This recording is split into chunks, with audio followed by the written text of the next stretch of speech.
One of the most common questions creative people have is, okay, I have this interest, I have this passion. I love it. I love doing this creative work. How do I make money from it? How do I turn it into a job? How does this happen? Explain it to me. And while I've talked about that question just a couple times, like once or twice, like here and there, today I want to explore it from a little bit of a different angle. I want to talk about not just what income streams are available to you, but when you should pursue them. Two really vital things, because there are so many incredibly talented, creative people that start way too complex of a business way too early. They try to do everything and it doesn't work. They get burnt out and they quit before they ever experience real success. And I don't want that to happen to you. Thank you so much to Squarespace for sponsoring this video. The first category of income streams that I want to talk about are active income streams. These are cases where you are directly trading your time for money. A job is a very classic example. You clock in, you make money, you clock out, you stop making money, right? Custom commissions, also great example. Things like pet portraits, live painting at events, murals. You do the thing, and you make money, and then you stop making money after that, right? It's kind of a one-off deal. Selling originals is a very active income stream. You are putting in the work every single time to make that painting, that sculpture, that custom dress, whatever it is, right? And then once it's sold, like you ship the thing out and it's not there anymore. You don't have it. You can't leverage that asset that you've created to make other things unless you're doing prints and stickers and other stuff, right? Which is something that you should be doing, by the way. You should absolutely be selling prints and stickers and merchandise. It's a great way to take that asset that you've created for your business, this piece of, amazing original work, and leverage that in multiple ways. But it's more doable for folks like visual artists than it is for folks that do sculpture. In-person events like art fairs, anime conventions, and makers markets are also a great example of an active income stream. You put in all of the effort to create the originals, the products, the prints, the merchandise for the event. Then you show up, you set up your table, you do the thing, and you make money, and then the event is over and you leave and you stop making money. You can minimize this, granted, by having a really good kind of like customer capture strategy, by having your, repeat and prospective customers sign up for things like an email list. You could have a QR code on a little banner and give people a discount for signing up to your email list that way. That is a great way of staying in touch with the customers that you build relationships with at these events. But even if you do things like an unsold inventory sale to your email list after the event, chances are probably the bulk of your income is going to come when you are live at those events, when you are actively doing things, rather than when you are just selling to your email list, for example. The last income stream that I want to mention on this active list is freelance work. Things like editorial illustration, concept art, maybe you do children's book illustrations, maybe you do storyboarding. You are trading your time for money. You are not building a thing that you can sell many times after. That's kind of the difference here. That's the big distinction that I want to hammer home. When you are building an asset, when you are creating a thing that you can sell multiple times, that is called passive or leveraged income, as I like to call it personally. There are income streams that fall into this category. There are a bunch of them. Digital products is one of the main ones that I can think of immediately. I am a really big fan of digital products. I like them a lot. I think they are so valuable for creatives of all types. I have a ton that I sell myself, mostly in kind of the educational side of my business, but you could do things like brush packs, textures, you could do things like tutorials or demos, you could have mock-ups, you could do, like D&D character sheets or digital stationery or like emotes for Twitch and Discord, a ton of things. Like, there are so many ways that you can leverage your art and your creative work and the skills that you are building to give yourself more time off, more revenue. I have a whole video, by the way, on product ideas. It's a really great video. You should watch it. I think you would like it a lot. Also on this list of like leveraged income streams are online courses. I know that online courses always have like kind of a bad rap or something. And like, I get that there are bad online courses out there, but I have personally taken a bunch of really valuable online courses. I think the quality of the education is like really what we're talking about here. It's not like the product itself, or like the category of product, it's just the quality. I think if you're gonna make an online course, just make the genuinely best thing you possibly can. Just put your entire heart and soul into it. Make sure that you are delivering a really high quality product for your customers, and make that the focus of your energy, and you'll do fine. You'll do totally fine. Also, on this list, print-on-demand print sales. The way that it works is that you have some kind of file of your art, be that a scan, a photo, an exported file, what have you. You upload that to the website of a manufacturer, and then as you get orders in, they manufacture, so they print out and ship the orders for you. You do get a cut of that profit, and in return, you have to do none of the work, and that's pretty nice. That is pretty nice. Also on this list, we have art licensing and wholesaling. Art licensing is really for folks that do like a lot of pattern design, a lot of like, I don't mean to be insulting by saying this, but like kind of generic artwork. Let's say like abstract stuff. Maybe you do mostly kind of patterns, abstract work. Maybe you do like cutesy illustrations with like not a ton of like narrative components to it. This is basically where you partner with a large company and they license your art from you and give you a royalties check in turn. That could be some kind of flat royalties scheme, or it could be based on the goods sold. And usually it's paid out kind of quarterly, so it's like a big paycheck a couple of times a year. Wholesaling is very different. Wholesaling is basically where you have your entire collection of products in your online store and you partner with like a brick and mortar store somewhere else. It also could be an online retailer, whatever. And they pay you a wholesale price for a certain amount of goods. You ship that off to them and they pay for like the thing in bulk usually. Or maybe you do it kind of like on commission, kind of like a rolling basis where you give them like 10 prints and they pay you a certain amount of money per the ones that sell. And then eventually after a certain amount of time, you like get the unsold inventory back, for example. Okay, ton of stuff there.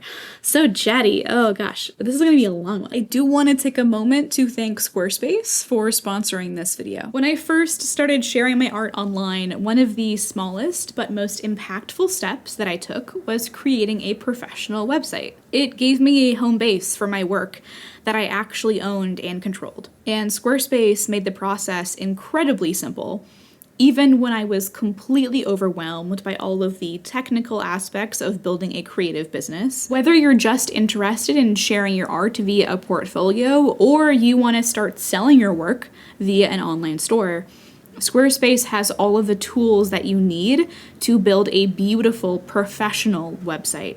Their templates are designed to make your work look incredible, and their built-in marketing tools like email marketing help you grow your audience and sell your work with confidence. When it comes to having a home for everything that you do online, there is truly no platform easier to use and more versatile than Squarespace. When you're ready to give it a try, go to squarespace.com/Kelsey Rodriguez and use my code Kelsey Rodriguez in all caps for 10% off your first order of a website or domain. The next category of income streams that I want to talk about are platform income streams. This is where you build an audience on a certain platform and you leverage the kind of built-in monetization features of that platform to make money off of that audience. Things like YouTube AdSense. Great example of this, right? Probably you watched an ad before you saw this video. Maybe you've watched an ad in the middle of this video. I make money from that. That like pays my bills. It pays my rent. It feeds my cat. It like gives me health insurance. It's great. YouTube is like just the best in class when it comes to platform monetization. There is literally no better platform on the planet right now for paying creators and making a full-time living. Like YouTube has kind of single-handedly created a creative middle class, and that is kind of insane and exceptional. Twitch, of course, is also on this list. They pay their creators. We also have creator funds for platforms like Snapchat, TikTok, Instagram. They all have their own unique features and their own unique ways of paying people out and like unique ways of even like raising the funds that people out with, but it's a whole thing, and you can get paid for posting your art and your content online, and that is kind of cool. Like, I think in general, I like the idea of getting paid to market myself and my art and my business. That's kind of nice, you know? It's like, oh yeah, like a part of having a business online is creating content and like talking about my art and the stuff that I do. But then I could also get paid for that. And that's kind of cool. I like that a lot personally. The next thing that I want to mention here is paid newsletters like Substack, like Beehive, like ConvertKit. They all have paid email newsletter options. Things like Medium and Substack are, I think, the best at this. Maybe Substack is a little bit better. Either way, I know folks that make an entire full-time income from their Substack email newsletter. Like, genuinely, it is insane and so, so cool that writers now have this really great platform to not only have discoverability, but monetize their creative work. I think that's really exciting. Also on this list, we have social media sponsorships, things like brand deals, like for example, Squarespace is sponsoring this video. They sponsor a lot of my videos. That again, helps me pay my bills. It helps me make art. It pays the rent for this office. Like it is just genuinely really, really great. And these partnerships, hopefully with brands that you genuinely like, right? Like you enjoy working with them, you like their product, you use it yourself. It's just a really great way to pay the bills. I know folks that do stop motion animation for brands like Samsung, and those are really cool partnerships. I know folks that have been like flown out to different countries to watch like Formula One, for example, and do, you know, artwork and stuff for them. And that's really cool and exciting. I love platform income. I think it's genuinely really great. It's provided a huge amount of financial stability in my own life, and I'm incredibly grateful for it. Also on this list that I wanted to mention, teaching platforms that have built-in discoverability, right? Things like Skillshare, Udemy, Teachable, a ton of things on that list as examples, but all of them basically are an avenue for you to share your expertise while also gaining some amount of a following in the process and making money. Next up on this list, we have hybrid income streams. This is kind of the miscellaneous category. This is the category of like stuff that I couldn't figure out where else to put it, and so I put it here instead. It kind of, these income streams really mix aspects of active income streams and aspects of passive or leveraged income streams. So they're kind of like toeing the line. They're existing in many worlds. Some examples of hybrid income streams include things like live group coaching or cohort-based courses where you have a place that you have to be at a certain time, but then you also have like the group element. So you are teaching many people at once, not just one person. Or you could leverage the recordings in a really cool way to make profit further down the line. Stuff like that. Also things like membership communities, using platforms like Ko-fi or Patreon or Discord or even YouTube memberships. I thought about including this in platform income, but it didn't feel right in the case of Patreon because Patreon does not have built-in discoverability, right? Patreon is all about like monetizing an audience that you have built elsewhere. And that's amazing. That is a lifeline for many creative people, but it is not really the same thing as a platform revenue income stream, in my opinion. Yeah, I think it just fits better here, often because you do have to like really actively deliver stuff to that community. You have to show up, you have to be active, you have to be doing things, you have to be marketing it, and I think that is an important kind of caveat to mention there. Also on this list are things like limited edition releases for things like merch, prints, originals, even seasonal collections, anything with like a live launch component that then has like a evergreen element to it where like, okay, yes, you've launched this thing, it has been live launched, you have done the whole like campaign to announce it, but then the prints are just available forever, right? The merch is just continually available. It's not like super scarce in that way. That's kind of what I mean there. Also, last one on this list are virtual workshops that you can then kind of leverage the recordings of into a paid product. Maybe this is like a 3-day live class that you teach about watercolor basics for beginners. You teach that live, you take in those questions live and then you leverage those recordings into like a small little mini course that you sell for like $25 or something. You know what I mean? So let's talk about which income streams you should start with and which you should add later. Here's what I recommend starting with. Number one main platform for sharing your work. This could be a platform that you're interested in getting platform revenue from later on, but either way, it really needs to be a place where you are optimizing for eyeballs, right? This could be in person, it could be online. Number two, you really need something super simple to sell. Maybe a print-on-demand shop or a super basic digital product. Something with low startup costs that lets you practice selling. Selling is a skill. It is a skill that lots of creative people are not too good at, but it's a skill. You can get better at it, right? You can practice. That's what this is really for. If you're trying to primarily sell in person, I think that your small, kind of low cost product should probably be originals, something small, something very doable. Don't start with like a 3x4 foot oil painting, okay? That's not what we want here. Number three, the last thing that you need to start out with is an email list. I ignored email lists for way too long, and there is probably no bigger regret that I have in my business. Like, genuinely, not taking email marketing seriously has been a huge mistake for me, because in the past like 3 to 6 months, I really focused on it, and I have had some of the best months I have ever had in my business as a result, as a direct result. Like, emails have converted far better for me than any social media post ever. And my email list has like less than 5,000 people on it compared to the 260,000 subscribers that I have here on YouTube. Like, the math is just staggering. It's like truly insane. Focusing on those three things gives you a really stable foundation for your business. You can test things out and just try stuff without having a huge financial investment, without losing a ton of money that you can't afford to lose, right? You can just throw stuff at the wall and see what sticks, and the world doesn't end if it doesn't work out. And once you have that first product working, meaning that you're getting some sales and you have a better understanding of your audience, here's what you might want to try next. If you started with digital products, you should create a few more at some different price points. Try some super simple print-on-demand products, maybe, and consider taking commissions if you enjoy like the one-on-one active income stream kind of work. If you started with originals or in-person sales, you might want to test out local art fairs or makers markets. You could add prints of your most popular pieces. You could have a small online store where you sell unsold inventory, stuff like that.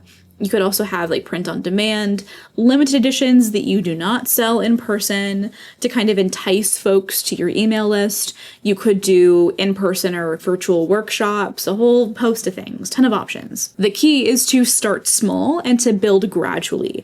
Don't jump into a huge project like a book or an online course or art licensing. Those are things that you work up to. I strongly recommend that you focus on really mastering 1 or 2 income streams first. Like, don't overwhelm yourself. Like, really, do not overwhelm yourself. Building a business, I have said this 1,000 times, but genuinely, really, it will just take a lot of time, right? It's gonna take years. Just let yourself enjoy the journey. Let yourself not be super stressed out. Don't expect immediate results from your business. Allow it to grow naturally and organically. You also don't need every single possible income stream for your business. There is no set amount of income streams that indicates a healthy business. It's really just about what aligns with your creative practice, what provides financial stability for you, what you enjoy doing, and what allows for the growth and experimentation that you need as a creative.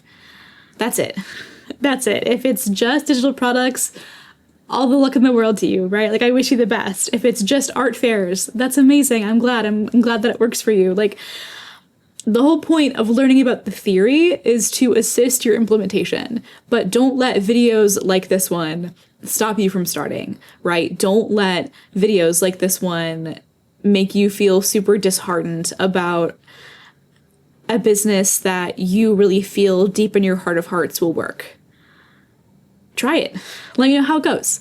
right? And if it doesn't, maybe turn back to theory and pick at that idea a little bit more and try and refine it a little bit. But if it works, like, that's amazing.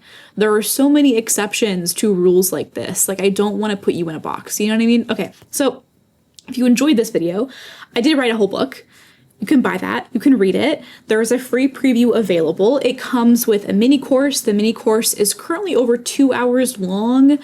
I'm adding more to it every single week, and it also has a bunch of free updates associated with it that are coming very soon, and an exclusive community of creatives just like you. It's really a great place to be. And yeah, that's all for me. I will see you in the next one. Bye. Super long video. Wow, this took forever. Okay, bye.